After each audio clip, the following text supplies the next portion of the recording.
There are certain even more specific reasons that you would hire an architect if you need to have one, right? So what I typically like to say is that there are the more pragmatic reasons, skill sets you would look for within an architect for a job, and then there's the more creative ones, right? The pragmatic being like to execute drafting, right? I need an architect to draw up plans, not design a home or not design a building, to draw up plans. That's drafting, right? I need an architect to get a permit. Like, I just need someone to do this thing for me, this well-defined task. That's different from hiring an architect and saying, I need a designer.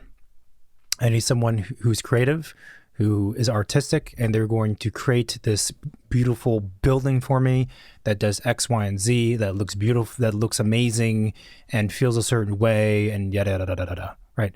Those are two very different things. Yeah, and I mean, and on the latter, it's I need someone who can understand who I am, what I'm about, and what I want, on top of being creative. So you also have a little bit of people skills there, If you are a person who's at all, even just a little bit, interested in design and having a building that's better than just straight up like generic, you're going to want to find an architect that actually has creative and design skills. But also to help you make the decisions. Because, let's say you hired an architect just to get your building drawings in and your building permit done. Then you have your builder, and then you're the one who's going to select like your kitchen doors, the color of the paint for your bedroom. Fine, but like all of that stuff is on you to get it right. Yeah.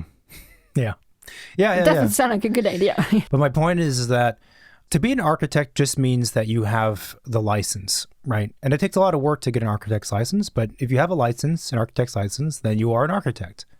That does not necessarily mean that you are skilled at design. A lot of architects are skilled at design, yes, and there's some really great ones. But I don't want people thinking that if I hire an architect and they're licensed, that means that they are good at design and I will get a great design from them. I wish that were the case. It's simply not the case, because the education, or rather the tests that you have to pass to get a license and the experience you have to gain, is not really about designing beautiful things. It's just not.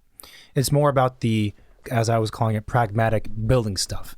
Knowing the code, knowing how construction works, knowing how coordination works, knowing a bit about engineering, knowing how to draft things properly, knowing how details work, construction details. It's that stuff. Because that's important. You can't mess up any of that. Okay, full stop.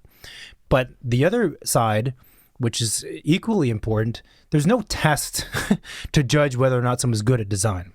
So when you're hunting for an architect, you will find architects that are great at design and ones that are not. Right? And if you are at all concerned about design, you need to be aware that they're different things. They're very different things. The other question that comes up is, do I need to hire a licensed